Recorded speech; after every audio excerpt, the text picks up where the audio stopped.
जी, नमस्कार। अब हमारे बीच उपस्थित हैं श्रीमान शिवनाथ झा जी। आप वरिष्ठ पत्रकार हैं। मिथिला के क्षेत्र पे और बिहार के गुमनाम स्वतंत्रता सेनानियों पे आपका रिसर्च है। इतिहासकार हैं, प्रतिष्ठित समाज सेवी श्री शिवनाथ झा जी हमारे बीच उपस्थित है। आपका हार्दिक अभिनंदन है। और इस वार्ता को आगे बढ़ाने के लिए श्री जलज कुमार अनुपम जी, पत्रकार, समाज सेवी और हर्फ पब्लिकेशन के आप प्रकाशक। निवेदन है आप लोग इस वार्ता को आगे बढ़ाएं। धन्यवाद। आप सभी दर्शकों को एक बार बहुत फिर से गणतंत्र दिवस की ढेर सारी बधाई और शुभकामनाएं। आप सब देख रहे हैं संस्कार भारती बिहार प्रदेश का फेसबुक पेज, और हमारे साथ अभी मिथिला जो क्षेत्र है उसका आज़ादी स्वाधीनता आंदोलन जो है उसमें योगदान पे चर्चा करने के लिए उपस्थित हैं वरिष्ठ पत्रकार आदरणीय शिवनाथ झा जी। इनको मैं लगातार एक लंबे अरसे से फॉलो करता रहा हूँ, सोशल मीडिया पे पढ़ते रहे हम लोग। और sir Aryavart Indian nation .com पर भी जुड़े हुए हैं, शायद इन्हीं की एक संडे करके कोई सर आप पहले भी एक पत्रिका ऑनलाइन चलाते थे, तो बंद कर दिया, वो बंद कर दिया। आपका इस सत्र में मैं स्वागत करता हूं, आपका अभिनंदन करता हूं। और आपसे मैं जानना चाहूंगा कि पर्टिकुलर जो मिथिलांचल जो क्षेत्र है उसका आप शुरुआत कीजिए, और उसी से शुरुआत करते हैं कि जो 1857 की जो महासमर की जो चर्चा आती है स्वाधीनता संग्राम में, उसमें वो कैसे शरीक था, उसमें क्या बोलते हैं कि उसमें मिथिला क्षेत्र के कितने सारे महानायकों ने अपनी भूमिका अदा की, चाहे मिथिलांचल का जो पूरा जो बेल्ट है वो किस रूप में उसकी उपस्थिति आप वहां पे देखते हैं, चाहे उसके बाद के कालखंडों में जैसे जैसे आजादी की लड़ाई बढ़ती गई उसमें मिथिला के जो क्षेत्र है या मिथिला के जो नायक जो उभर के आए स्थानीय, वो कौन थे और क्या थे, उन पे आपसे हम चर्चा करेंगे। मैं चाहता हूँ जी। सबसे पहले तो मैं बहुत भाग्यशाली हूँ कि जलज साहब आपके साथ आपने मुझे मौका दिया इस चीज को बोलने का। हम लोग एक दूसरे से पिछले करीब करीब नहीं भी तो 10 साल से अधिक से जुड़े हुए हैं सोशल मीडिया के माध्यम से।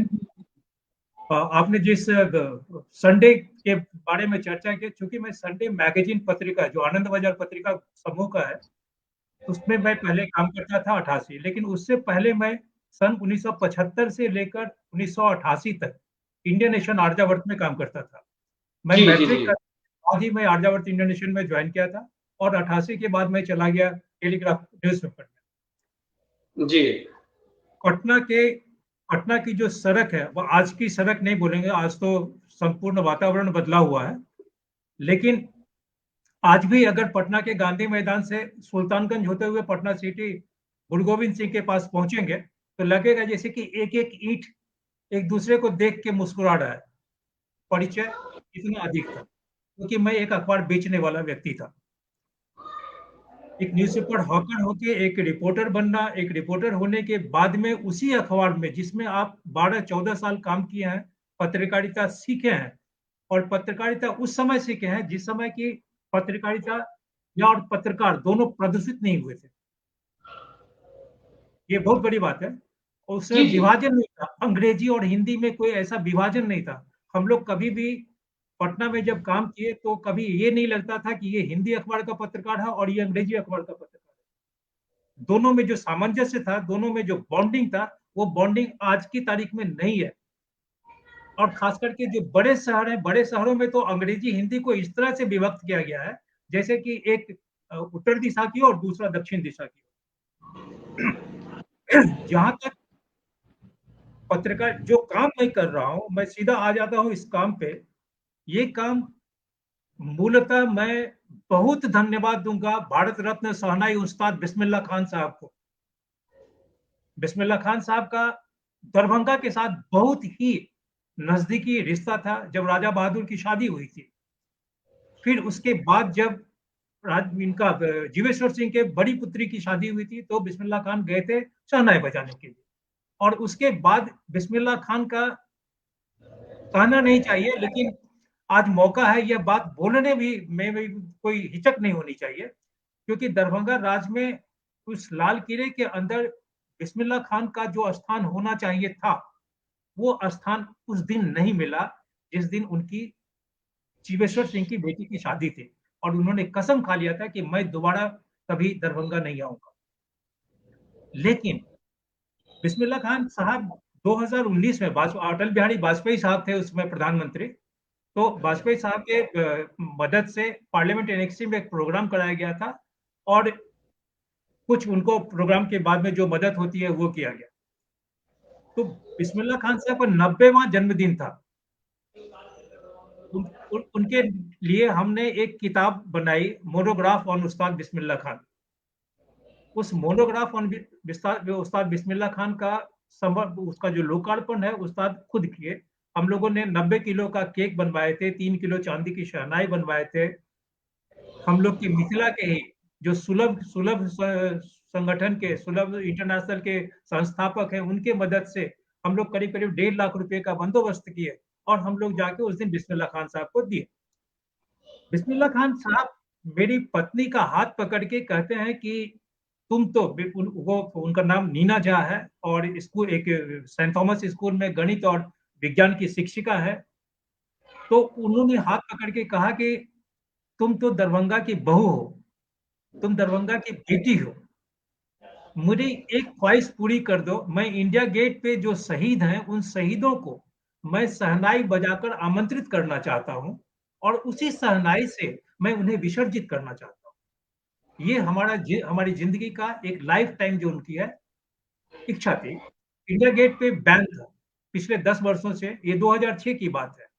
जी। लेकिन होम मिनिस्ट्री के, चूंकि मैं पत्रकार होम मिनिस्ट्री कवर करता था, तो एक लोगों ने बहुत ही तत्परता के साथ बिस्मिल्लाह खान के नाम को लेके, मेरी कोई औकात नहीं है, मैं बहुत छोटा सा व्यक्ति हूँ, लेकिन बिस्मिल्लाह खान के सामने मैं बहुत बौना था, लेकिन चूंकि बिस्मिल्लाह खान साहब आगे थे तो उनको परमिशन मिला।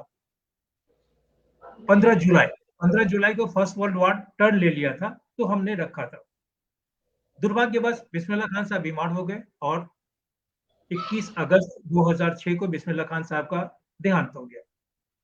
प्रेस ट्रस्ट ऑफ इंडिया, आप जानते ही हैं इस एजेंसी को, उसने जो बिस्मिल्लाह खान साहब पे नेशनल ऑब्ituary फाइल किया, उसमें करीब 750 शब्दों की कहानी में एक 93 शब्द मेरे बारे में लिखा हुआ था, और उसमें यह भी लिखा हुआ था कि कैसे मैं उनको किया, और यह भी लिखा हुआ था कि कैसे वो शहीदों के प्रति, बिस्मिल्लाह खान अपने जिंदगी जीवन के अंतिम दिन में उन्होंने शहीदों के प्रति सम्मान के लिए उसके आपकता, प्रेम, स्नेह जो भी वो दिखाए।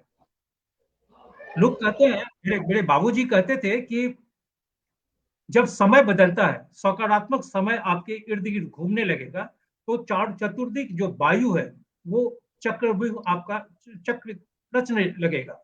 अब आपकी समझ है कि उस वायु में आप प्रवेश करते हैं अथवा नहीं। अगर प्रवेश कर गए तो एक सकारात्मक संरचना बनेगा। शायद बिस्मिल्लाह खान ने जो कहा था शहीद के बारे में, यह वही से चक्रव्यूह एक शुरू हो गया। मैंने उस चक्रव्यूह में प्रवेश किया, और हम सोच लिए, चूंकि बिस्मिल्लाह खान साहब को यह मालूम नहीं था कि इंडिया गेट की जो संरचना है उसमें first world war, Afghan war और जो दूसरे हैं उसमें भारतीय सैनिक जो शहीद हुए थे उसके बारे में। उनको भारतीय स्वतंत्रता संग्राम के बारे में नहीं था कि वहां पे उन लोगों का कोई नहीं है। फिर भी चूंकि वो स्वाधीनता आंदोलन के बारे में बात किए थे, तो मुझे लगा कि मैं सन 1857 और 1947 के बीच जो शहीद हुए, शहीद में मेरा सिर्फ 3 तात्पर्य था। एक, जिन्हें फांसी लगी। 2, जो जेल में मारे गए, यातनाओं का शिकार करते करते जेल में दम तोड़े। या 3, जो गोली के शिकार होकर दम तोड़ दिए। क्योंकि ये 3 था हमारे कैटेगरी में। मैं इनके जो आज के वंशज हैं उनको ढूंढूंगा, और अपने प्रयास के माध्यम से हर एक 1 साल, 2 साल, 3 साल पे मैं एक किताब बनाऊंगा, और किताब को मैं भिक्षाटन करके मैं किताब खुद छापूंगा, किताब बेचूंगा नहीं। ये दम तय था, मैं एक भी किताब बाजार में बेचूंगा नहीं, क्योंकि यह शहीदों के बारे में किताब, और शहीदों को मैं नहीं बेचूंगा। अगर आज की राजनीति या आप देखेंगे राजनीतिक व्यवस्था में तो शहीद वही शहीद जीवित हैं जिनका राजनीतिक बाजार में मोल है, अन्यथा किसी को नहीं जानते हैं। हम सीधा जब बिहार पे अभी आएंगे तो उसके बारे में चर्चा करेंगे। जी तो जी फिर जी। हम लोगों ने ऐसा किया। अभी तक 75 वर्ष आजादी की, 75 वंशजों को हमने ढूंढा है। यह अपना एक संकल्प लेके चले थे, ये और अभूतपूर्व। उन 75 वंशजों में 6 वंशजों को 6 किताब के माध्यम से नया जीवन दिया। बिस्मिल्लाह खान साहब से शुरुआत किया था, तात्या टोपे, बहादुर शाह जफर, राम प्रसाद बिस्मिल, उधम सिंह, एक और है जिनके बारे में यह कहा गया कि उसके बारे में हम नाम नहीं लेंगे उनका। जब तात्या टोपे की फैमिली, हम दरभंगा की बात में, अभी मिथिला की बात आती है, तब इससे मिथिला का तात्या टोपे के साथ कितना संबंध है, ये शायद आज मिथिला के लोग इसको सुन के दंग हो जाएंगे। जब मैं तात्या टोपे को अपने घर लाया, जिस बिस्तर पे मैं सोता था उस बिस्तर पे तात्या टोपे की पूरी फैमिली, तात्या टोपे के प्रपौत्र हैं विनायक राव टोपे, कानपुर में रहते हैं। विनायक राव टोपे को मैं, उनकी पत्नी सरस्वती, 2 बेटी और 1 बेटा को लाके मैं अपने घर में रखा। 20 दिन 15 दिन थे हमारे घर में।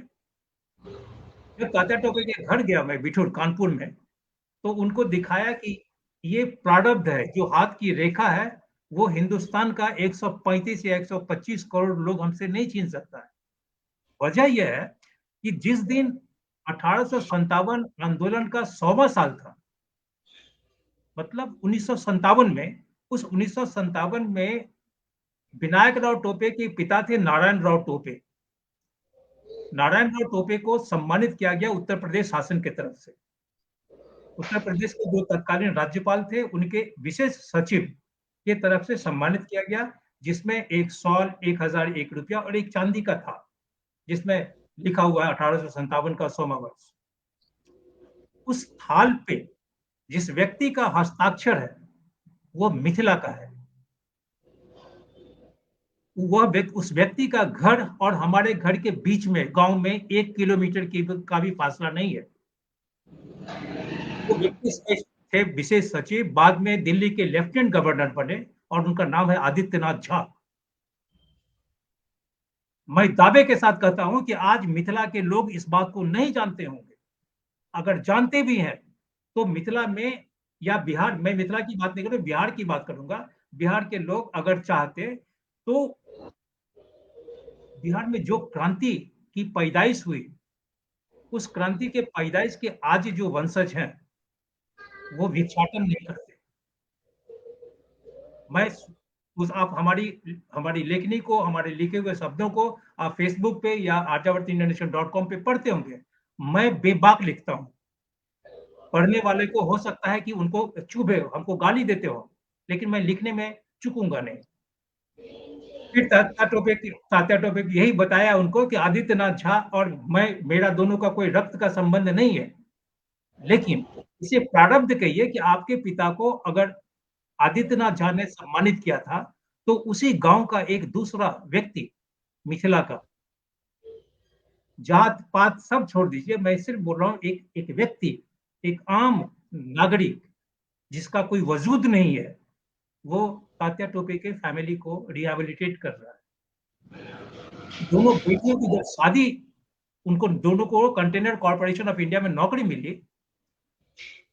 कहते हैं कि बेटी होना और गरीब को बेटी होना अभिशाप माना जाता है आज भी।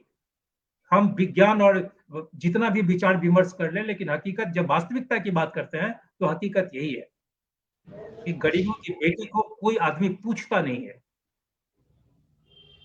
तात्या टोपे के साथ भी यही था। लेकिन तात्या टोपे, विनायक राव टोपे हमारे घर आए और बोले कि आप कन्यादान कर दीजिए। आप सोचिए कि तात्या टोपे का प्रपौत्री को मैं कन्यादान करूं, ये मैं समझता हूं कि ये बिहार के लिए, मिथिला के लिए गर्व की बात थी। मेरे लिए छोड़ दीजिए, लेकिन खैर हुआ। फिर बहादुर शाह जफर के फैमिली, उधम सिंह का फैमिली को सब लोग उत्तर प्रदेश, शाहजहांपुर और जहां जहां से जोड़ लेते हैं, लेकिन उधम सिंह राम प्रसाद बिस्मिल का फैमिली मध्य प्रदेश से। मैं उनके जो लोग हैं उनकी बेटी को, प्रियंका की शादी मैं कराया। उधम सिंह का फैमिली 26 जनवरी जब भी आएगा जालियांवाला बाग, आप तो सोशल मीडिया पे बहुत बड़े समीक्षक हैं, आप देखते हैं हर एक चीज को, आप मुस्कुराते हुआ चेहरा भी मैं देखता हूं। जैसे ही 26 जनवरी आएगा, 15 अगस्त आएगा, लोग सोशल मीडिया गूगल से फोटो उठाएंगे, अपने वॉल पे लिखेंगे, उसमें क्रांतिकारियों के साथ अपनी तस्वीर को भी मर्ज कर देंगे, नमन कर देंगे, श्रद्धांजलि देंगे। अरे भाई साहब, ये नमन और ये श्रद्धांजलि नहीं है। अगर आप एक शहीद के वंशज के परिवार को अगर एक रात या एक दिन के खाना का भी बंदोबस्त करते हैं, उसके बच्चे स्कूल जाएं इसका बंदोबस्त करते हैं, तो बहुत बड़ी बात होगी। मैं सीधा बिहार पे, बिहार में देखिए, मैं अभी तक जो 75 ये ग्रंथ बनेगा, ये करीब करीब 7-7.5 किलो का किताब बनेगा। इसमें सभी 75 वंशज के बारे में है, तस्वीर है, सबके बारे में है। और हम कोशिश जरूर करेंगे कि अपने जीवन में कम से कम 25 वंशजों के घर में दीपक जलाऊं।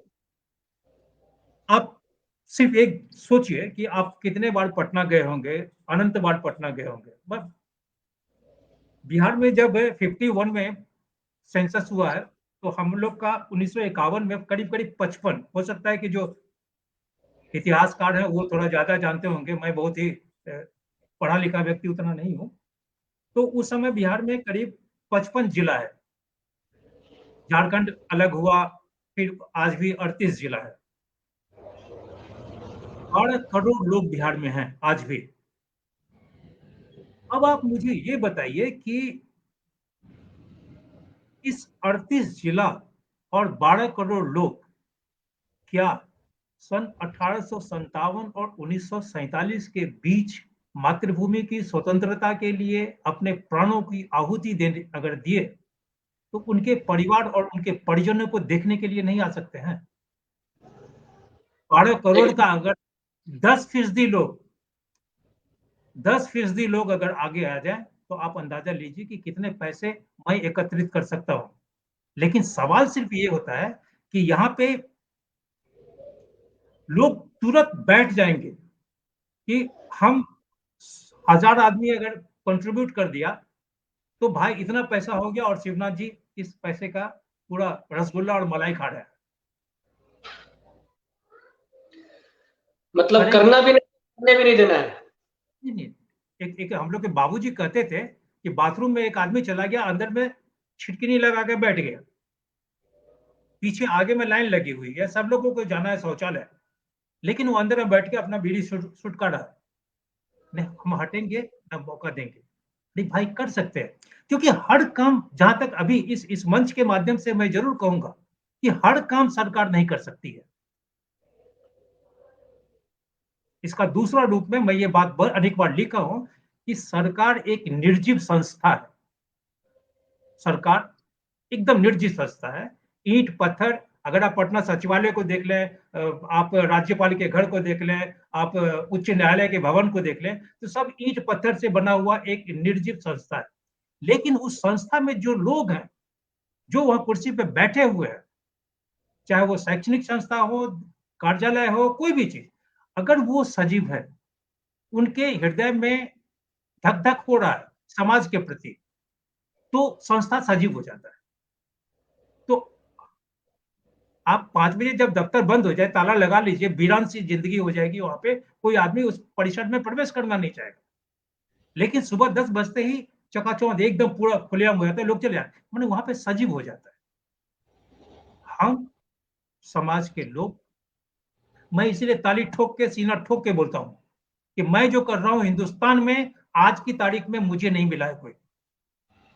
और इस मंच के माध्यम से मैं ये भी कहूंगा कि जो क्रांतिकारी के वंशज आज हैं, वो अगर दुकानदारी करना बंद कर दें, अपने शहीदों का, अपने पूर्वजों का, जो मातृभूमि के लिए शहीद हुए, उनके नाम पर दुकानदारी करना बंद कर दें, उनके नाम को भुनाना बंद कर दें, उनके नाम पे पंचायत से लेके संसद तक रास्ता निकालने का बंद कर दें, उनके नाम पे विभिन्न प्रकार की सुविधाओं को लेना बंद कर दें, तो शहीदों का सम्मान और अधिक बढ़ेगा। मैं अनंत लोगों को जानता हूं, सोशल मीडिया पे, फेसबुक पे लोगों को देखा हूं जो अपने पूर्वजों को माल्यार्पण कर रहे हैं, लेकिन उसी स्थान पे जूता पहने हुए हैं। अब अगर आप कहिए कि अगर जूता पहन के आप उन परिवार के लोग हैं और आप माल्यार्पण उन्हें कर रहे हैं, तो भारत के लोग उन शहीदों को या उन क्रांतिकारियों को क्यों देगा सम्मान, जब आपके परिवार के लोग आप उसे सम्मानित नहीं। इसमें मैं जो बिहार की बात है, उस बिहार में आज तकरीबन 38 जिला है, 101 सब डिवीजन है और 534 ब्लॉक्स है।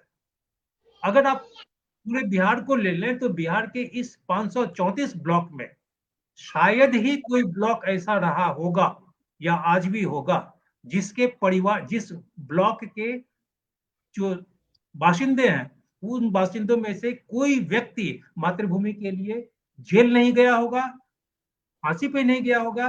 फांसी पे हो सकता नहीं हो, लेकिन जेल नहीं गया हो और उस दौरान में झंडा लेके, भारत का तिरंगा लेके आगे नहीं गया हो। इस हर एक लोग गए, लेकिन ये दुर्भाग्य है कि हम उन लोगों को नहीं जानते। हम उन लोगों को नहीं जानते, क्योंकि नहीं जानने के पीछे ये है कि उसकी जो अगले पीढ़ी आई है, उसके बाद जो पीढ़ियां आई है, वो पीढ़ियां अपने परिवार को ही नहीं जानता है, अपने पूर्वजों को नहीं जानता। तो भाई हमारी भी तो जवाबदेही है कि हम अपने पूर्वजों की जो कीर्तियां हैं, उनका जो सम्मान है, उन्होंने जो मातृभूमि के लिए किया, उसको आगे लेके बढ़े, या सिर्फ उसका मार्केटिंग करें कि हमको हमको पंचायत में चुनाव में टिकट दे दीजिए, या विधानसभा में टिकट दे दीजिए, या विधान परिषद में हमको जगह दे दीजिए। अभी पटना के, आप सात मूर्ति की बात करिए। पटना में वो महत्वपूर्ण, इस किताब का एक अंश है कि पटना में 11 अगस्त 1908 को, सन 57 का जो आंदोलन है, उसमें 1908 को 11 अगस्त को मुजफ्फरपुर जेल में खुदीराम बोस को फांसी लगी। खुदीराम बोस के बारे में गूगल पे या और जितने भी चीज हैं उपलब्ध है, लोग कट करेंगे, पेस्ट करेंगे, नमन करेंगे, श्रद्धांजलि देंगे, बहुत बड़ा राष्ट्रभक्त हो जाएंगे। हम जिस दिन खुदीराम बोस के जन्म स्थान पे गए थे, उस स्थान को जाने के बाद, देखिए मेरा अभी रोआ खड़ा हो रहा है, उस स्थान पे जाने के बाद ऐसा लग रहा था शरीर में कि जैसे विद्युत एकदम दौड़ गई। यहां मैं पश्चिम बंगाल सरकार को धन्यवाद दूंगा आपके मंच के माध्यम से, वहां के अधिकारियों को धन्यवाद दूंगा, वहां के जो आपके तरह संस्थाएं हैं उनको धन्यवाद दूंगा, जो खुदीराम बोस के उस जन्म स्थान को इतने बेहतरीन तरीके से रखे हुए हैं कि आप अंदाजा नहीं लगा सकते। आप भी गए होंगे, आप नहीं गए हैं तो आप जाइए। लेकिन जिस मुजफ्फरपुर जेल में खुदीराम बोस को फांसी लगी, इस किताब में मैं तस्वीर लगाया हूं उस दृश्य का। वहां लोग शराब पीते थे, उस पेड़ के नीचे में पेशाब करते थे उस जगह पे। क्या ये भी सरकार आएगी आपको करने के लिए कि यहाँ पेशाब नहीं करे या यहाँ आप शराब नहीं पिए? ये तो नहीं हो सकता ना। आपकी सोच, आपको खुद सोचना पड़ेगा कि भाई जिस जगह पे, जिस स्थान पर एक इस देश का सबसे छोटा बालक को मातृभूमि के लिए, आजादी के लिए फांसी लगी, मौत को गले लगाया, उसको भी जीने का अधिकार था, उस व्यक्ति की जगह पर आप पेशाब कर रहे हैं, किस सम्मान की बात कर रहे हैं? पटना में सात मूर्ति, चूंकि 1908 के बाद में अगर हम 11 अगस्त 1942 को पहुंच जाए, तो पटना में, पटना सचिवालय के सामने में एक आदमकद, जैसे दिल्ली में आप देख लिए जो 11 मूर्ति है, उसी तरह पटना में सात मूर्ति है। जिस व्यक्ति ने 11 मूर्ति को बनाया, उसी व्यक्ति ने सात मूर्ति को भी बनाया है। इस सात मूर्ति में जो लोग हैं, उसमें एक है उमाकांत प्रसाद जी, दूसरे हैं रामानंद सिंह जी, तीसरे हैं सतीश प्रसाद जी, चौथे हैं जगपति कुमार जी, पांचवें हैं देवी प्रसाद चौधरी, छठे हैं राजेंद्र सिंह जी और सातवें हैं राम गोविंद सिंह जी।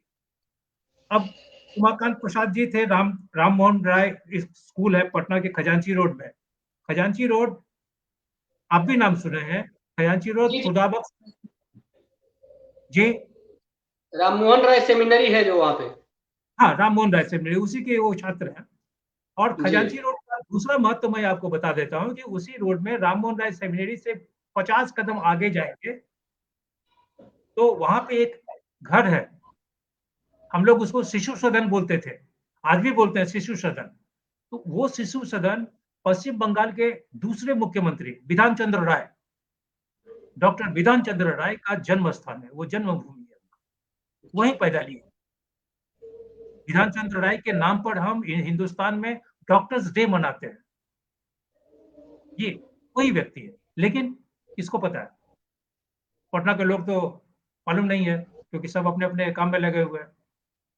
और 26 जनवरी 15 अगस्त आएगा या विधान चंद्र राय का जन्म, अब तो अंदाज करते हैं कि विधान चंद्र राय के जन्मदिन पे भी वहां पता नहीं कुछ लोग माला करते होंगे, अन्यथा पटना के लोगों को कोई मतलब नहीं है, कोई मतलब नहीं है।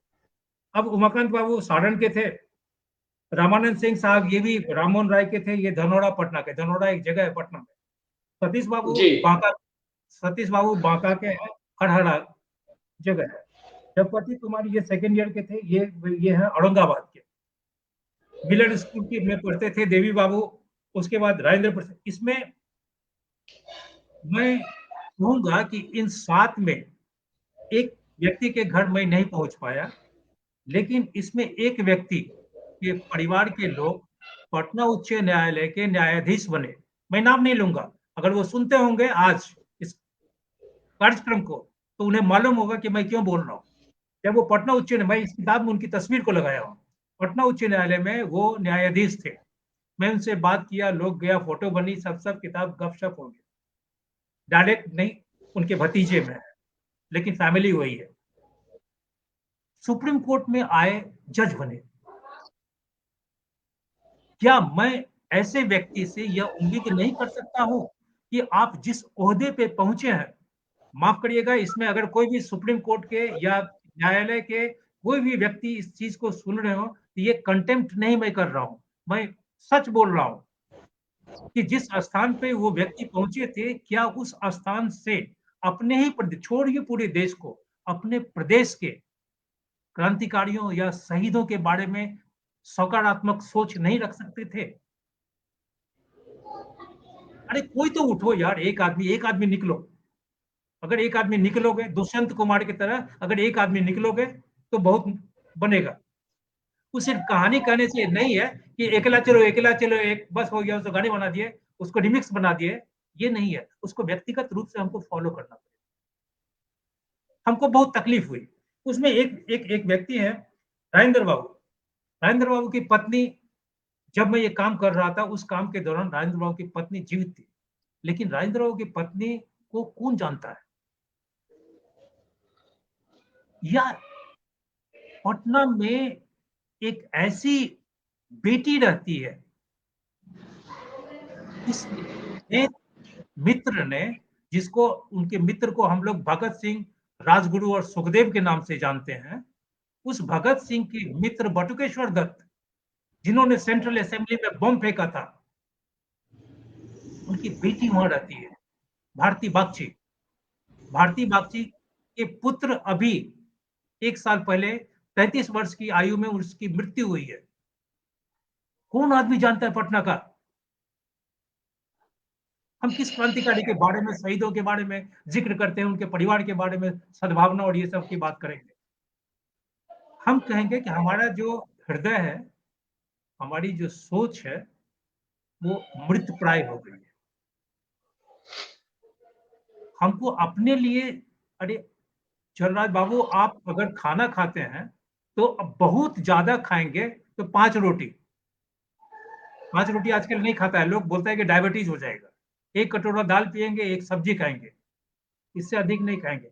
लेकिन इतनी आकांक्षाएं उपेक्षित लोगों को हो गई है वर्तमान काल में कि सब चीज लोग भूल गया। अभी इसमें सतीश बाबू के बारे में मैं इस किताब, जो प्रयास है मेरा, उसमें चूंकि एक बहुत ही अच्छे परिवार में है, जज बने या जो भी है, एक जो दूसरे हैं उनका फिल्म इंडस्ट्री है, दानापुर में उनका सिनेमा घर है। मैं उनसे हाथ जोड़ जोड़ के प्रार्थना किया कि अरे भाई, आपका सिनेमा घर है पटना में, दानापुर में आप सिनेमा दिखाते हैं लोगों को, इतने बड़े आदमी हैं, बॉम्बे में आपका फिल्म जगत में इतनी पहुंच है, कम से कम जो पटना या बिहार के जो क्रांतिकारी है, जो 1857 और 47 के बीच में अपने प्राणों को आहुति दिए, अरे कम से कम उनके बारे में सोचिए, उसके प्रयास में मदद करिए, या उनके घर, कहने का है कि आप उनके लिए थोड़ा जीवित हुई। भाई साहब, सुन के मुझे बहुत तकलीफ हुई, लेकिन मैं ये वचनबद्ध हूँ अपने आप से, अपने माता पिता से, अपने प्रयास से, कि हम जो काम कर रहे हैं उसमें सतीश बाबू की, जो सतीश प्रसाद सिंह है हरियाणा बांका में, क्योंकि इनके तीन बेटे, एक है महेश्वरी झा है, दूसरा मणिकांत बाबू है, और तीसरा मनोज कुमार बाबू है, मनोज कुमार झा। तो इसमें एक अभी अवकाश प्राप्त किया है बिहार सरकार के शिक्षा विभाग से, दूसरे खेतीबाड़ी करते हैं, और तीसरे इधर पंजाब में नौकरी करते हैं एक प्राइवेट कंपनी में, जहाँ पे लोहे लकड़ का कोई काम होता है वहां पे काम करते हैं। अब आप सोचिए कि इस मिथिला का, बिहार का सतीश प्रसाद झा, जिसने सीने पे गोली खाई तिरंगा को लहराने के लिए पटना सचिवालय पे, अगर उसकी दूसरी पीढ़ी पंजाब में एक लोहे लक्कड़ बनाने के कंपनी में नौकरी करता है, 10,000 या 12,000 रुपया तनख्वाह खाकर अपने 2 बच्चों को, अपनी पत्नी को पालते हैं, तो ये तो मेरा मानना है कि बिहार के 12 करोड़ लोगों पे बहुत बड़ा तमाचा है। एकदम। इतना बड़ा तमाचा है कि लोग आदमी सोच नहीं सकते हैं। सात मूर्ति 15 अगस्त 1947 को बना है, 75 वर्ष होने जा रहा है, खत्म होने जा रहा है। अगर आपके ऐसा विद्वान व्यक्ति अगर इन 75 वर्षों का सिर्फ वहां पे जो माल्यार्पण हुआ है उन शहीदों पे, वहां जो झाड़ू लगाया गया है, वहां जो कारपेट बिछाया गया है, ताकि मंत्री जी आएंगे, गवर्नर साहब आएंगे, फलाना आएंगे, ढिमकाना आएंगे, माल्यार्पण करेंगे, चाय पियेंगे, नाश्ता करेंगे, जाएंगे, कि इतना बड़ा स्कैम होगा, कितने करोड़ रुपये वहां से चले गए होंगे। ये सिर्फ सात मूर्ति की बात नहीं कर रहा हूँ, हिंदुस्तान में जितने भी मार्टियर्स मेमोरियल हैं उनकी स्थिति अक्सर है। तो हम फिर किस शहीद की बात, हम इसलिए सोच रहे थे कि अपना जो मैं प्रयास कर रहा हूँ, इस प्रयास में मैं सतीश बाबू की जो 3 बेटों में एक बेटा और एक बेटी है, एक बच्चे का, तो बेटा को तो जो जैसे पढ़ा रहे हैं, उस बेटी को जीवन भर पढ़ाने के लिए, उस बेटी का बेहतरीन विवाह करने के लिए मैं इस किताब का इस्तेमाल करूंगा। मैं एक लोगों से अपील किया कि आप इस किताब पे सिग्नेचर करिए, 151 रुपया, 251 रुपया, 501 रुपया आप मुझे कंट्रीब्यूट कीजिए, हमको नहीं, जो इंडियन मार्टियर्स .in संस्था है उसको आप कंट्रीब्यूट करिए। हम चाहेंगे कि इसमें 1 लाख लोग सिग्नेचर करें, 1 लाख कम से कम, बिहार के हर एक कोने से करें, किसी भी देश प्रदेश से, जहां से भी लोग हो, मिथिला के लोग करें, क्योंकि मिथिला बिहार में ही 12 करोड़ लोग हैं भाई। अगर 12 करोड़ में 5% लोग साइन कर दे, 95% को माइनस कर दीजिए, कितने लोग हो जाएंगे। मिथिला में 4 करोड़ मैथिली भाषा भाषी हैं, लेकिन आपको यहाँ पे बोलूंगा, हो सकता है जो मैथिल बाबू लोग सुनेंगे तो हमको हो सकता है कि अपशब्द भी कहेंगे, गाली भी देंगे, लेकिन हकीकत ये है कि जैसे ही आप कोई बात बोलेंगे, लोग, कहावत भी बोलता है कि पहले गेहूं सांप के मारिए, नहीं मार के मैथिल को मारिए, ये कहावत है, लेकिन ये कहावत गलत नहीं है।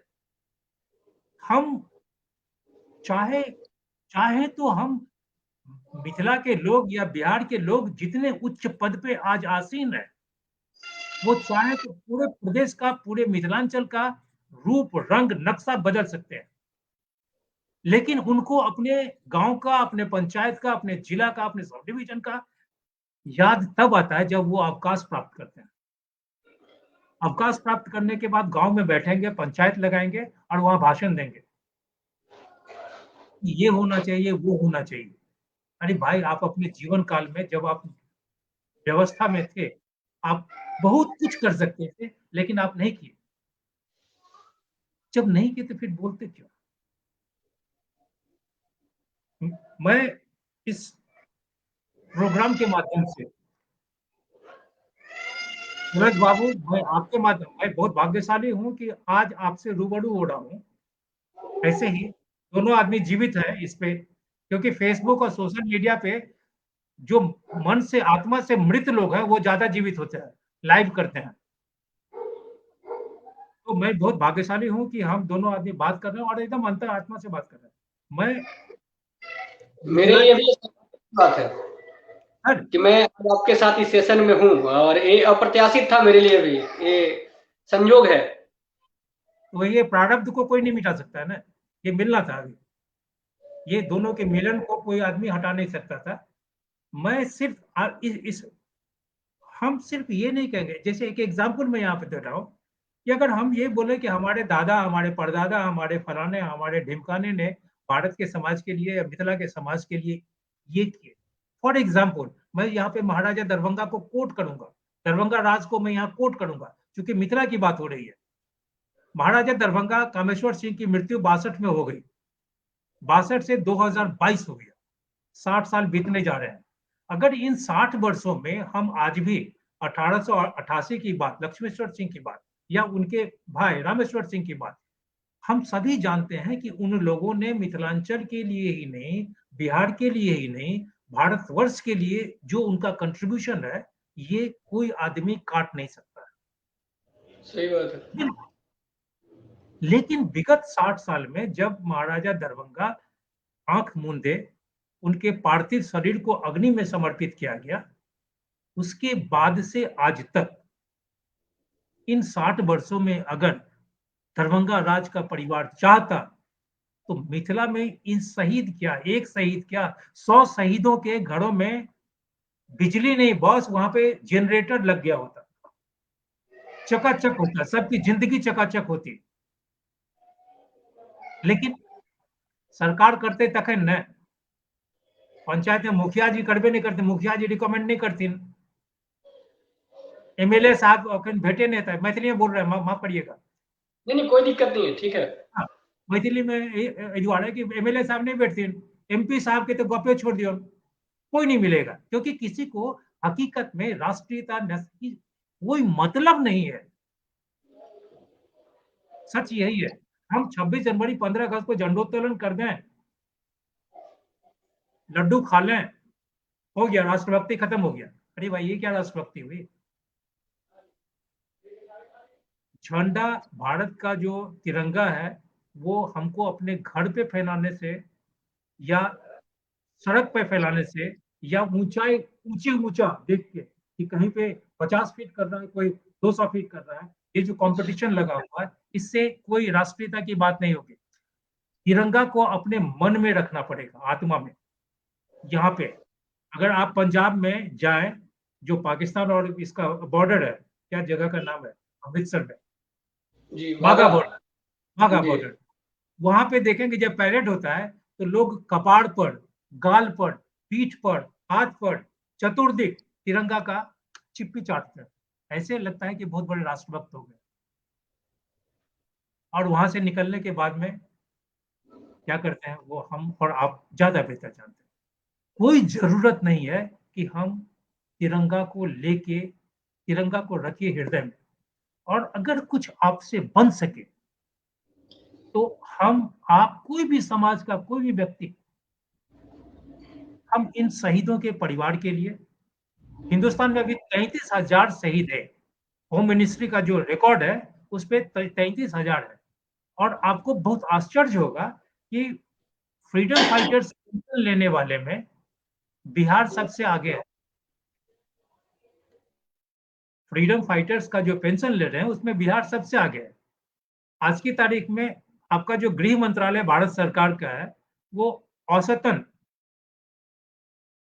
उसका करीब 28,000 से 30,000 है केंद्रीय सरकार की तरफ से, और उतना ही है, उससे थोड़ा कम 8,000 से लेके 12,000 के बीच में राज्य सरकार की तरफ से। अपने प्रयास के दौरान मैं बिहार के, मैं उस परिवार का नाम नहीं लूंगा, करीब करीब दर्जनों परिवार मुझे ऐसे मिले जिनके बच्चे 2 तारीख को उनके घर में अपने दादा दादी से मिलने के लिए पहुंचता है। वो इसलिए नहीं पहुंचता है कि उनसे पूछने के लिए कि आप कैसे हैं, वो इसलिए पहुंचता है कि फ्रीडम फाइटर वाला पेंशन आबि गेलै की, फ्रीडम फाइटर पेंशन एते कम से कम आबि जेतै 32 और 38,000 टका, तो वो 38,000 रुपया तो उसमें से कम 50% लेके निकले जाएगा। उसको मोबाइल नहीं है, उसको फलाना नहीं है, उसको ढिमकाना नहीं है, उसको सिनेमा देखने जाना है, इस पे खर्च होगा। वो कभी पूछेगा नहीं कि दादाजी अब खाना खाए कि नहीं। ये स्थिति है। हम मिथिला इस प्रोग्राम के माध्यम से मिथिला के लोगों को, बिहार के लोगों को, क्योंकि सिर्फ ये नहीं कि मधुबनी हो, दरभंगा हो, समस्तीपुर हो, उजियारपुर हो, जो भी हो, इस क्षेत्र में हर एक जगह यूनिफॉर्म में लोग हैं, वर्दी वाले लोग हैं, सैनिक है। तो सैनिकों को देखने के लिए सरकार जिंदा है, सरकार के फाइल में सरकार के नियम कानून जीवित है। लेकिन उन लोगों को देखिए ना जिनके दादाजी या जिनके चाचा जी या जिनके पिताजी फांसी पे लगे, गोली से मर गए। तो हमको सबसे पहले आत्मा से जीवित होना होगा। मैं बहुत अपने आप को उतना ही आज प्रसन्नता महसूस कर रहा हूँ जैसे कि मैं आज आपसे बात कर रहा हूँ, रूबरू हो रहा हूँ। जितनी खुशी हो रही है उतनी ही खुशी है कि मुझे मेरे माता पिता ने जो जन्म दिए, दरभंगा के जिस गांव में मेरी पैदाइश है, पटना के जिस मोहल्ले में मैं पला बड़ा हुआ, वो जो संस्कार मिला, वो इतना बेहतरीन संस्कार मिला कि मैं आज आत्मा से जीवित हूँ। और इन शहीदों के लिए एक कोशिश कर रहा हूं कि कम से कम जो डॉक्यूमेंटेशन हो, वो डॉक्यूमेंटेशन तैयार कर एक किताब, क्योंकि मेरे पिताजी पटना में ही, हम लोग नोवेल्टी एंड कंपनी एक किताब की दुकान है, वहां पे मेरे बाबूजी 60 के दशक में काम करते थे, वहां बहुत मुद्दत तक काम किए। मेरी जो बचपन है मेरा, वो उसी दुकान में बीता। किताब का सुगंध आज भी है, नित्य आज भी उनके मालिक के बेटे से बातचीत होती है जी। तो बाबूजी कहते थे कि जो भी काम करो डॉक्यूमेंटेड कर दो, जरूरी भी है। मैं नहीं जानता हूं कि मैं कब हूं कब जाऊंगा, क्योंकि आज की तारीख में जो कोरोना महाशय है, कोरोना महाशय में तो इतना डर लगा रहता है कि कब सांस अटक जाए। सचेत हूं, सजग हूं, तो एक कोशिश जरूर है। मैं जरूर कहूंगा कि बिहार के तमाम 38 जिला या मिथिला के जो गंगा के दूसरे पार में जो लोग हैं, तो तमाम लोगों से मैं अपील करूंगा कि आप सभी लोग आत्मा से जीवित हो जाएं। हम दूसरे व्यक्ति के, जो इन ऐसे क्रांतिकारियों का परिवार है, इन परिवारों के बारे में थोड़ा सा सोचें, क्योंकि प्राण उत्सर्ग करना ये छोटी बात नहीं है। हम आपके लिए जलद जी जान दे देंगे, ये बोलना और सही में जलद जी के लिए जान दे देना, ये बहुत अंतर है। सही बात है और यही सच्चाई है जी। मतलब मैं, ये सुखद सौभाग्य है कि आज गणतंत्र दिवस पे हम लोग इस तरह की परिचर्चा कर रहे हैं, इस संस्कार भारती के इस पटल पे। आपका एक लंबा अनुभव रहा है, आप क्रांतिकारियों के परिवारों से मिले हैं, गांव-गांव भटके हैं, घूमे हैं, पूरा देश आपने देखा है पत्रकारिता के दौरान भी, चाहे आप जो किताब लिख रहे हैं उस दौरान भी। मैं आपसे जानना चाहूंगा कि क्या कारण है? तो कहा जाता है कि वह पीढ़ी, चाहे वह परिवार, चाहे वह संतति देश दुनिया में सबसे ज्यादा प्रगति करती है, चाहे लोग उस पर गर्व करते हैं, जो अपने विरासत को संभाले रखती है, जो अपने पूर्वजों को इज्जत देना जानती है, जो अपने पूर्वजों को इज्जत करना जानती है। तो आप सबसे बड़ा फैक्टर क्या मानते हैं?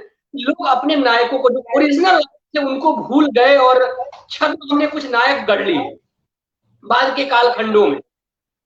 उस पे आपकी मैं दृष्टि जानना चाहता हूँ चर्चा के माध्यम से, अगर ताकि कम से कम सुन रहे हैं, चाहे बाद में जो सुनेंगे, और वो मतलब जान सके कि हाँ एक्चुअली हुआ क्या। एक ऐसा षड्यंत्र था कि जो हमारे जो असली नायक थे वो बुला दिए गए, वो एकदम मानचित्र से गायब से हो गए, और कुछ नायक हमको थोप दिए गए। और जो कार्यक्रम देख रहे हैं उनसे निवेदन रहेगा कि आप लोग इस कार्यक्रम को शेयर करते रहें, ताकि हमारी बातचीत दूसरे लोगों तक अधिक से अधिक पहुंच सके। जी आदरणीय। ठीक है, दो बातें हैं। पहली बात, मैं अपनी यात्रा की बात कहूंगा। मैं असम से लेके मैं पंजाब और इधर एक एक करके आ जाऊंगा। लेकिन एक कहावत है अभी हाल ही में कि एक कहावत है कि those who rules right the history. ये कहावत की जो सत्ता में है वही इतिहास लिखेंगे, और जो उस सत्ता में नहीं है वो बैठ के गीत लिखते हैं। तो आज अगर आप देख लीजिए कि क्रांतिकारी या स्वाधीनता संग्राम या जो भी आप रेडियो में 26 जनवरी 15 अगस्त को गाना सुनते हैं, वो उसमें कोई भी व्यक्ति सत्ता का अंग नहीं रहे। चाहे रवि की गाना आप सुनते हैं, चाहे वो मेरा रंग दे बसंती गाना सुनते हैं, चाहे वो आप लता मंगेशकर की वो गाना सुन, जो भी गाना है उसमें कोई भी व्यक्ति सत्ता का अंश नहीं रहे। वो प्रधानमंत्री या वो मंत्री या केंद्रीय मंत्री नहीं रहे, गवर्नर नहीं बने, मुख्यमंत्री नहीं रहे, वो सब सत्ता से बाहर थे। तो जो लेखक जो जो विचारक ने ये बात कहा कि जो सत्ता में रहते हैं वो इतिहास लिखते हैं और जो सत्ता से बाहर रहते हैं वो गीत लिखते हैं, ये बिल्कुल सत्य है। असम में मैं गया, मैं सिर्फ असम से पहले मैं आता हूँ खुदीराम बोस के घर पे। खुदीराम बोस के माता पिता बचपन में ही मृत्यु हुई है, उनको पाला है उनकी बहन ने। तो जिस घर में वो पले बड़े हैं, उसी घर के बगल में ठीक पीछे खुदीराम बोस के गुरु हैं सत्येंद्रनाथ बोस। सत्येंद्रनाथ बोस को अलीपुर बम ब्लास्ट केस में फांसी लगी थी, अलीपुर जेल में। अगस्त में इनको हुआ था और उसके बाद में गुरु को फांसी लगी है। जब मैं अनीता जी हो गई इनका जो उनके गुरु हैं सत्येंद्रनाथ बोस की पौत्र वधू, मैं, मेरी वाइफ और मेरा बेटा, उस समय शायद 9वीं कक्षा में पढ़ रहा होगा, गए तो मेरी पत्नी को अनीता जी ऐसे गले में लगा के भुखाड़ पाड़ के नहीं बोलेंगे, चित्कार के हिचकी लेकर रोने लगी और ये कहीं कि आज तक कोई आया नहीं है पूछने के लिए, तुम आई हो। माने तुम नहीं, जो आपने बांग्ला में जो बोलता है कि आपने, आप आए, ये बहुत बड़ी बात है। तो एक तो ये एस्पेक्ट ये हुआ कि समाज उनको धीरे-धीरे किनारे करता चला गया। हम जिस विकास की बात कर रहे हैं, वो विकास भले आप आर्थिक रूप से देख लें, लेकिन मानसिक रूप से हम पतन की ओर जा रहे हैं। हम एकदम पूरा नीचे जा रहे हैं। उससे भी ज़्यादा महत्वपूर्ण बात हो गई शिक्षा। असम का पोर्शन में या बंगाल में शिक्षा है। जो क्रांतिकारी उस जमाने में भी थे या आज भी क्रांतिकारी के जो वंशज हैं, जैसे बाघा जतिन, जतीन्द्रनाथ मुखर्जी या सचिंद्रनाथ सान्याल, इन तमाम लोगों के जो वंशज हैं, क्योंकि पॉकेट यही है, बंगाल, बिहार और बनारस, यही इसी पॉकेट में सारा चीज हुआ है। ये लोग शिक्षित हैं और जब नेक्स्ट जनरेशन, दूसरी जनरेशन, तीसरा जनरेशन शिक्षा की ओर उन्मुख हुआ, शिक्षित हुआ, तो जब शिक्षित हो गया तो शिक्षित होने के बाद उसे किसी की परवाह नहीं रही कि लोग क्या कहेंगे। उन्हें इस बात की चिंता नहीं है कि हम कैसे जिएंगे, क्योंकि उनके पास शिक्षा है। शिक्षा एक तरह से सर्वशक्तिमान हुआ। लेकिन जैसे ही हम बंगाल से बिहार की ओर आए, बिहार से नीचे उत्तर प्रदेश की ओर आए, तो इन तमाम परिवारों में 99% नहीं बोलूंगा मैं, लेकिन इतना जरूर कहूंगा कि 90% लोग अशिक्षित हैं। 10% लोग शिक्षा के महत्व को समझ पाए, इसलिए शिक्षित हुए। उससे भी जो ज्यादा खतरनाक चीज ये हो गया कि जब हम आजादी के 25वें वर्षगांठ पे श्रीमती गांधी पेंशन स्कीम लागू की, भले वो 200 रुपए का था, आज 28,000 रुपया हो गया है। तो पेंशन स्कीम लागू होने के बाद में 75वें स्वाधीनता वर्ष में 200 रुपए की जो कीमत थी, वो बहुत ज्यादा, बहुत बेहतरीन कीमत थी उस जमाने में। तो 70 के दशक में अगर 200 रुपये मुफ्त में मिल जाए या आज 28,000 केंद्रीय सरकार की ओर से और रेलवे पास और जो अन्य सुविधाएं हैं, प्लस 8, 10, 12,000 स्टेट गवर्नमेंट की तरफ से, ये कुल मिला के 40-45,000 रुपया आपके अकाउंट में हर एक महीने 31 तारीख को टन से घंटी बज जाए एसएमएस कि बैंक में आपका अमाउंट क्रेडिट हो गया। तो भाई साहब आज की तारीख में आप MA, BA, LLB सब डिग्री ले लीजिए, 30 तारीख को 44,000 रुपया बैंक में नहीं आता होगा। 15 तारीख के बाद से पसीना कपाड़ का और नीचे दोनों पैर का लोग पूछना शुरू कर देते हैं कि बच्चे का फीस कैसे देंगे, खाना कैसे खाएंगे। तो ये पैसे इन लोगों के वंशज जो 33,000 के आसपास जो सब लोग हैं, आज भी इन लोगों को मिलता है। उससे भी ज्यादा दर्दनाक बात ये हुई कि इसका जो डिसबर्समेंट एजेंसी था, वो डिसबर्समेंट एजेंसी है स्टेट बैंक ऑफ इंडिया। हम इंडियन एक्सप्रेस के जमाने में बहुत सारे कहानी किए थे कि जितने लोग फ्रीडम फाइटर्स का पेंशन ले रहे हैं, उसमें करीब 30% लोग सिर्फ कागज पे हैं। कौन पैसा ले रहा है, कोई नहीं, ये नहीं मालूम। ये सब सरकारी चीज है, ये सब चीज में मुझे पढ़ना भी नहीं है। मैं सिर्फ आपको बहुत धन्यवाद दूंगा कि आपने मुझे इस कार्यक्रम में रखा और हमको बोलने का मौका दिए। मैं बिहार के लोगों से, मैं 4 करोड़ मैथिल जो मैथिल भाषाभाषी लोग हैं, उन तमाम 4 करोड़ लोगों से अपील करता हूँ हाथ जोड़ के कि आप इस प्रोग्राम को जो भी देख रहे हैं, आप देखिए। आप अपने घर के बाहर, पंचायत में, गांव में, सब डिवीजन में पता करिए कि कोई क्रांतिकारी है उस जमाने का, उसका परिवार का कोई है। अगर है तो उसकी बेटी को, उसकी छोटी छोटी जो बच्ची है, उसको पढ़ने में मदद करिए। उसको अगर खाना नहीं मिल रहा तो उसको खाना उपलब्ध कराने में मदद करिए। कुछ नहीं है बॉस, 500 रुपए का कंट्रीब्यूशन अगर गांव वाला कर दे, एक एक गांव वाला, तो एक एक क्रांतिकारी के परिवार को अपने गांव में ही लोग रिहेबिलिटेट कर देंगे। लेकिन इन तमाम चीज के लिए हमको आत्मा से जीवित रहना होगा।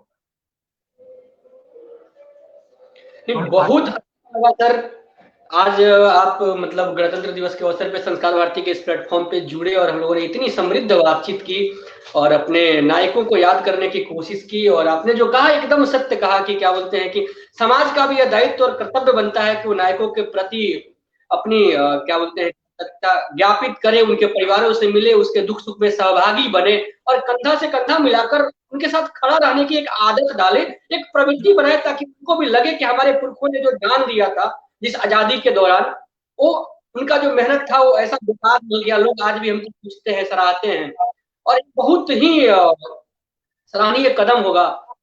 यहाँ पे मैं सिर्फ एक शब्द आपको बोलूंगा और कुछ नहीं बोलूंगा। जी जी बोला जाए।